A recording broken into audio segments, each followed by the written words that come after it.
A very good morning to you. Welcome back. You're now on the Entrepreneur Spotlight on the Weekend Show. And today we will be discussing the fragrance business. Now, a fragrance is a combination of organic compounds that produce a distinct smell. One of such examples is the scented candle, which has been around for as long as candles themselves and are believed to date as far back as 500 BC as a necessary source of light before the invention of the electric bulb. Candles were initially made from animal fat, which didn't smell so great, but following the invention of gas and kerosene lamps and later electric light bulbs, candles experienced a massive drop in popularity, and it wasn't until the 1980s that candles slowly became a luxury item and the era of scented candles with colored wax and decorated jars began. And so joining us this morning to literally throw more light on the world of scented candles and fragrances, we have a renowned chandler and CEO of Zen Scents, Miss Alero Kofi Senaya. Good morning. Welcome to the Weekend Show. Thank you for having me. Thank you for being here. Yeah. Now, as a chandler, can you tell us more about candle making business in general? What exactly are scented candles composed of, and what benefits do they entail to the users? Yes, so as you mentioned just not too long ago, as much as they are not exactly used as a major source of light, the candle business in today's world are definitely increasing in popularity. You find that candles now are majorly used in decorations, not just in the home, in office spaces and spas as well. They are used in igniting like senses, as well as increasing the person's mood, or even used in celebrations or used as symbols of celebrations or in ceremonies, for example. So there's a lot that goes into candle making or the fragrance industry in general. It's such a creative business, and it allows people to experience calmness. Like the benefits could be, like I mentioned not too long ago, increase in your mood, as well as just a general calmness of ambience, in home spaces or wherever you may find yourself. I think one of the most exciting things about fragrances really is the fact that they do recall memories. So you could find yourself, for example, in a certain place. You could just get a whiff of a certain smell and you're like, oh wait, this reminds me of this certain time in my life or a certain person. So yeah, very exciting industry really to go into. Yeah. Amazing, amazing. So I remember growing up in the early 90s. Yeah. Back then, the epileptic power supply and all that, and then home generators were not really a thing. Yeah. So it was either the rechargeable lamps, the kerosene lanterns, or candles. Yes. But later as time evolved, candles started like going extinct. I'm talking about plain candles. They were just used as a source of light. Yeah. So now we are in the era of scented candles. Yes. And I know Nigerians in general are not into bougie things. They just buy just the basic necessities. So how receptive in general is the Nigerian market to fragrances and scented candles? So from my experience, my business is about a year old now, and I think I'm really shocked to how receptive people have been. I think maybe it's because I've decided that, okay, this is my certain market. I'm looking for those who are into fragrances. People may not like the bougie, the bouginess of a candle, so you have other alternatives such as room fresheners, for example. It's a necessity in every household. Maybe for most households, let me not say every. People find to buy air fresheners, even just like room sprays and stuff for their rooms. Candles are used in spas, for example. So there's a market out there for this product, and it's just based doing on your research enough to find who your market is.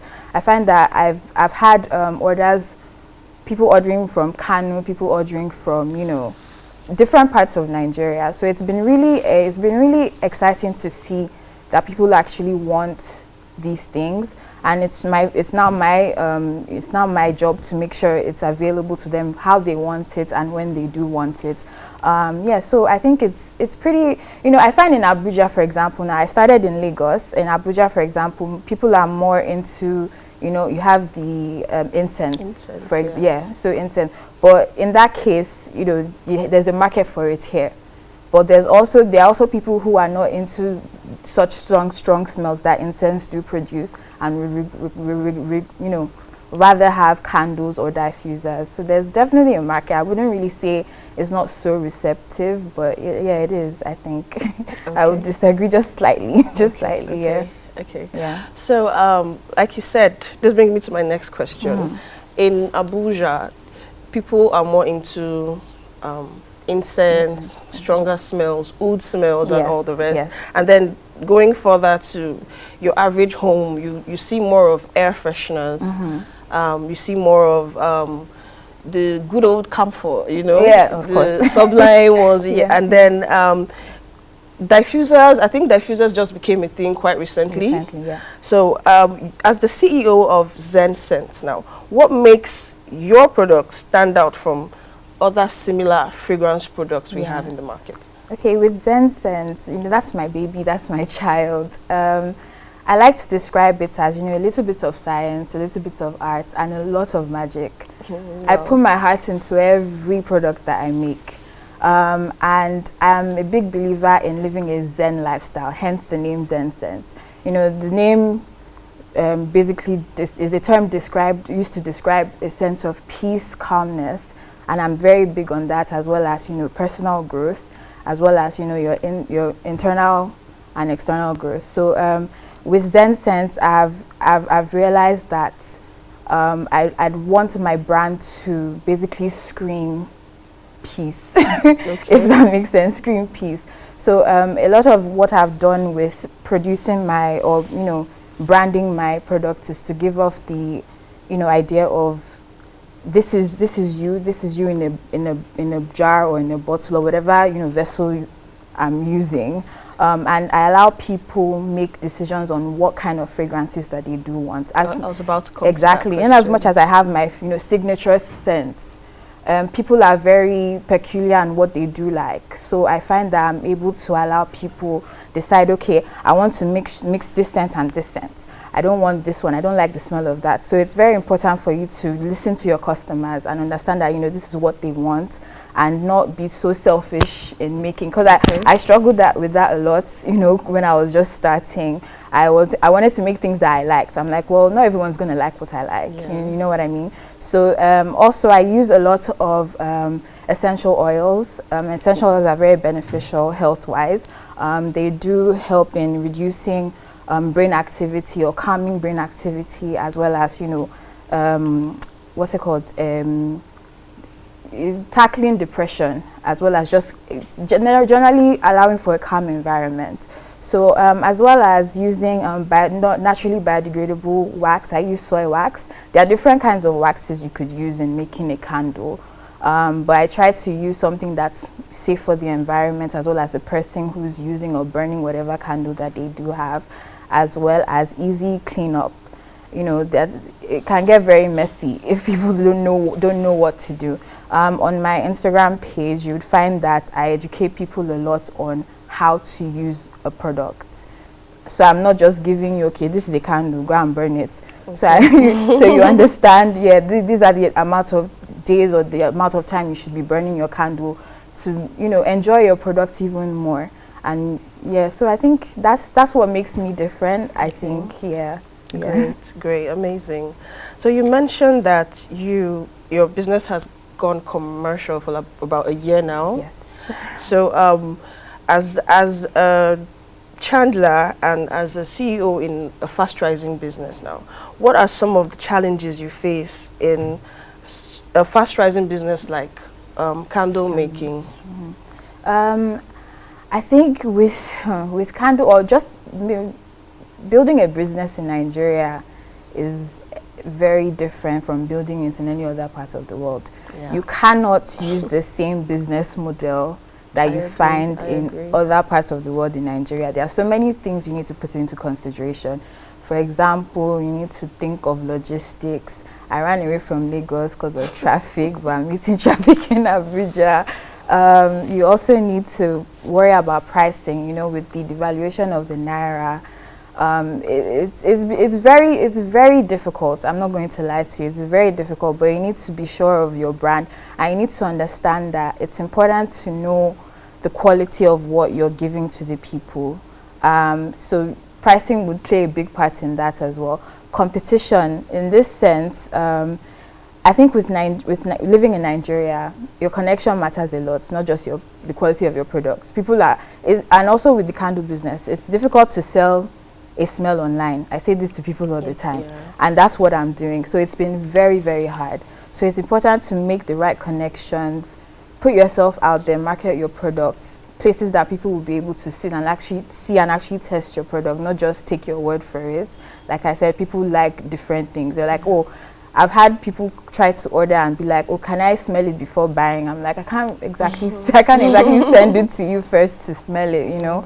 So there are a lot of things like that that you need to put into consideration. And oh my God, I almost forgot electricity. So you need to have plan B when it comes to things like electricity. So have your generator and all of that. So I think your own minister of power, basically. Yes, basically. So it's very important with living in Nigeria and growing a business in Nigeria to have your mindset on these things. Don't ignore them, but at the same time, you need to spend money to make money. So it's definitely it's definitely been difficult, but it's worth it. Yeah, it's worth it. Great, great. Which brings me to my final question. I mean, you basically wrapped it up, but I'll still go ahead and ask. What is your final word of advice for young Nigerians who aspire to go into specifically the fragrance business, just as you have in the past year?